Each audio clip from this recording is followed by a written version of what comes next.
السلام عليكم ورحمة الله وبركاته. ازيكم احلى اخوات واحلى متابعين عاملين وحشتونا.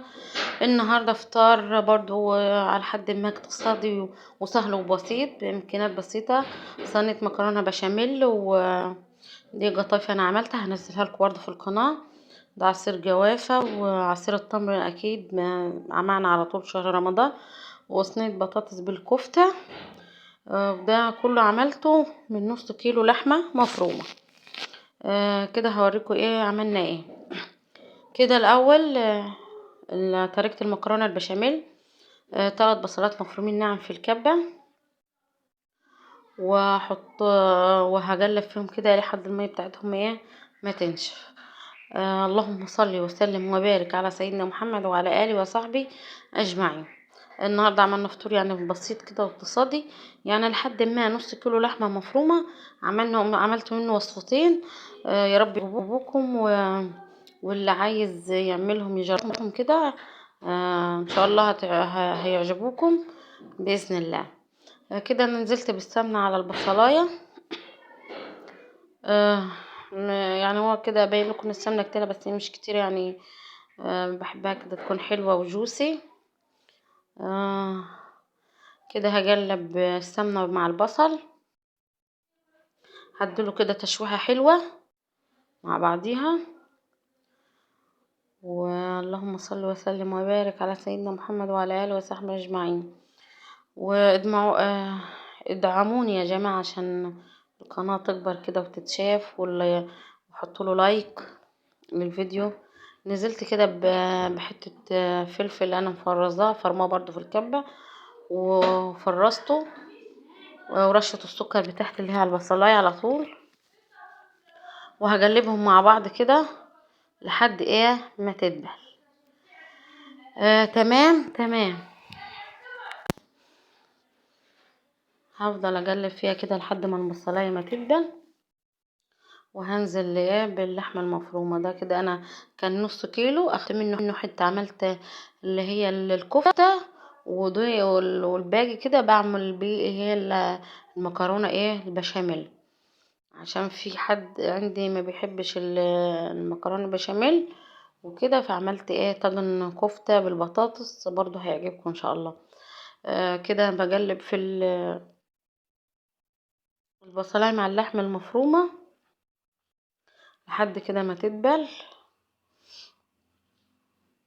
ولونها يغمق كده ويغير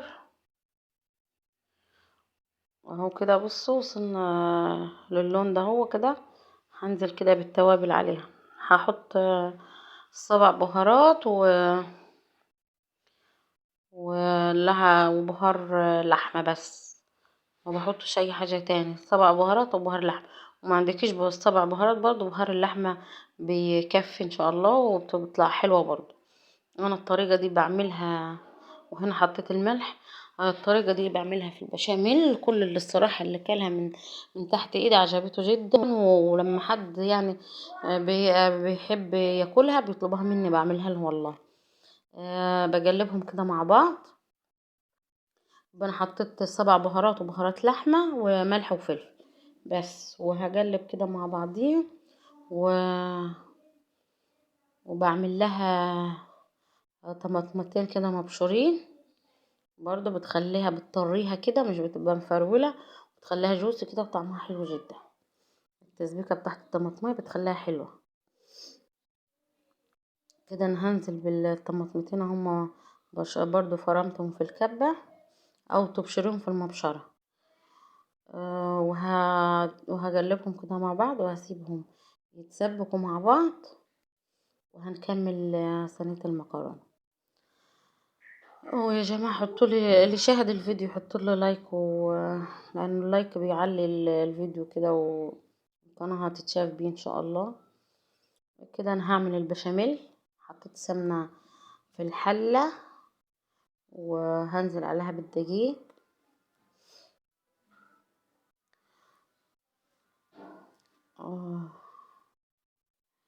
واللي عايز اي وصفة يقول لي عليها وانا هعملها له. اللهم صل وسلم وبارك على سيدنا محمد وعلى اله وصحبه اجمعين. كان النهارده فطار يعني خفيف كده وبرضه لذيذ والاولاد بيحبوا الاكلات دي يعني. انا كده نزلت بالدقيق على السمنه، هقلب مع بعضيه كده وهحط وهنزل برضو بملح وفلفل. ما تكتريش، يا دوب سنه ملح وفلفل على البشاميل بتطعمه كده وبتديله طعم حلو. وما انا ما بحطش لا بيض ولا بحط جبنه موتزاريلا ولا اي حاجه، زي كده البشاميل اللي هو العادي بتاعنا. بس بسم الله ما شاء الله بتطلع حلوه جدا بالطريقه اللي انا بعملها دي، جربوها ومش هتندموا. كده انا عطيت الدقيق بالسمنه تشويحه حلوه مع ملح. بعد كده هنزل باللبن،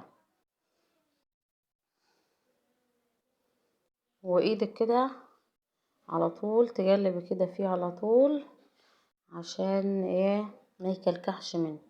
انا بسم الله ما شاء الله من ساعه يعني ما بعمل البشاميل وبسم الله ما شاء الله بيطلع معايا تمام كده، ولا بيكلكع، ويبقى مظبوط معايا.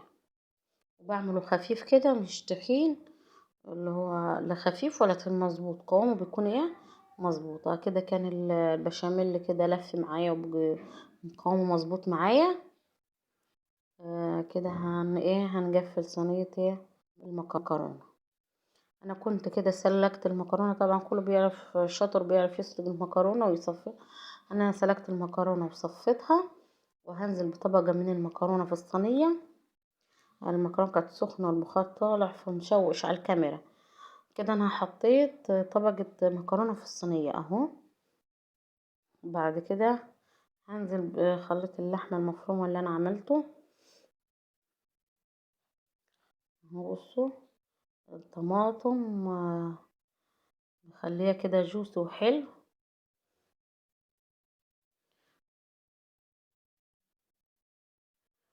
كان في كده حبة في الصينية حرام قلت خسارة، استخسرت يعني اسيبهم. بتلم كل حاجة يعني، حرام نعمة ربنا يعني نلم كل حاجة كده وعشان الغلا وكده يعني ما نهدرش اي حاجة في اكلنا يعني. الحمد لله ونصون النعمة اللي عطانا ربنا. الحمد لله، اللهم لك الحمد يا رب على عطاياك. وكده انا فردت اللحمة كلها على المكرونة. بعد كده هنزل بالطبقة التانية من المكرونة.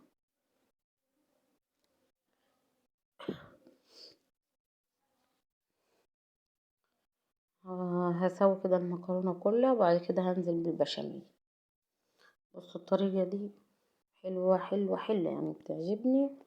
وانا عندي بنت مدمنة مكرونة بشاميل 24 ساعة عايزة اعملها والله يا جماعة. وكل يعني اهله كده كل دوجها من انا بعملها له يعني وكده بيطلبوها مني. كده انا نزلت بالبشاميل. بصوا البشاميل حلو، لا تخين ولا خفيف، قوامه مظبوط وحلو جدا ومظبوط وتمام يعني زي ما تقولوا على الشعر كده مظبوط. ظبطة مسطرة. كده هوزعها على الصينية كلها، وبعد كده هدخلها الفرن. مبتاخدش يعني وقت في الفرن يعني، ظبطي كل حاجة لان كل حاجة مستوية، المكرونة واللحمة والبشاميل يعني يا دوب تاخد لون. نطلعها كده من الفرن. وبالهنا والشفا ليكم يا رب. و... واللي وصل لحد هنا الفيديو يدعمني كده ويشترك في القناة فضلا وليس امرا، ويحط لي اللايك يا جماعة. كده كنت دخلت انا البشاميل الفرن وعملت الكفتة دي طريقتها ازاي. ضربت برضو بصلاية مفرومة وبقدونس ومعاها اللحمة وملح وفلفل وسبع بهارات، بس مش اكتر من كده. ضربتهم في الكبة ضرب ناعم وكورتهم وكده اجلهم في السمنة عشان ما اطولش عليكم الفيديو يعني. حبيت انجز يعني شوية فعملتها كده مصورتهاش يعني. انا ضربت اللحمة، ضربت البصلاية الاول وبعد كده حطيت البقدونس وحطيت عليها اللحمة وهي مفرومة برضو فرمتها تاني، وملح وفلفل وسبع بهارات، وعجنتهم كده كويس عجنة حلوة عشان تعمل محك نسيج كده حلو. وبعد كده كورتهم وكده هجليهم في السمنة. دي طاجن بطاطس بالكفتة. كانت الكفتة خدت لون معايا كده، قلبتها.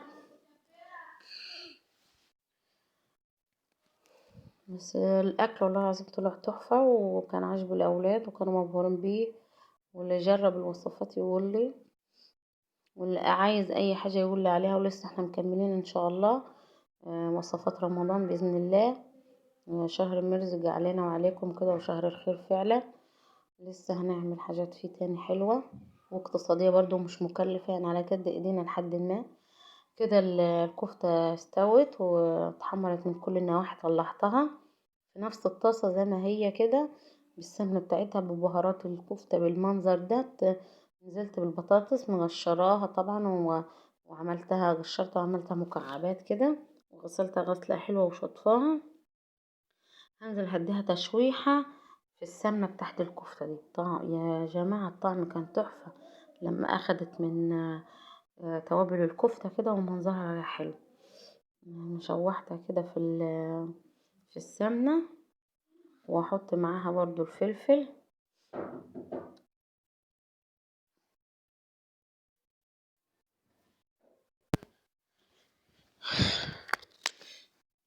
كده هشوح فيها البطاطس مع الفلفل، ونزلت برضو ببصلاية واحدة برضو مقطعاها شرايح، وهشوحها مع الخلطة دي.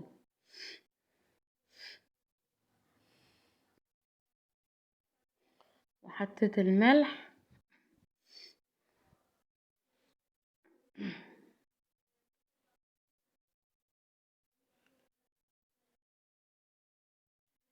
هشوح كده فيها مكانها مكان الصوص بتاع الكفتة، وهطلع.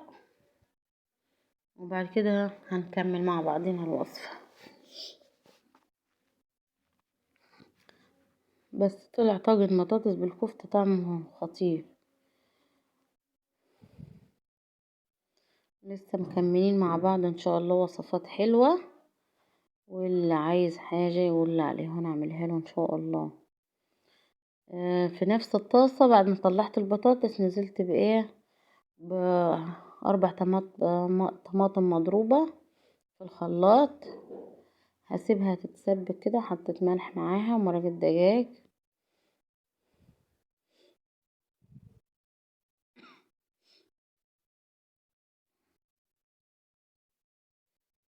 وهسيبها تتسبك.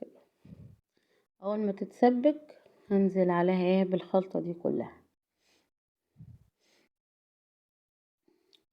كانت هنا بصوا الطماطم خلاص اتصلصت كده واتسبكت مع بعض. حطيت كوباية مية واحدة، ونزلت بصوا بالبطاطس بخلطتها بالفلفل والبصل، وهنزل بيها مع الكفتة التانية وهقلبهم مع بعض. طبعا البطاطس تستوي مع الكفتة كده على البوتاجاز، وبعد كده بحطها في الطاجن وادخلها ايه الفرن. أكلة خفيفة كده، ويعني لحد ما اقتصادية برضو على أفطار رمضان وكده. هنا كانت البطاطس اتسبكت معايا، هحطها في الطاجن اهو، واروح ايه مدخلاها الفرن على طول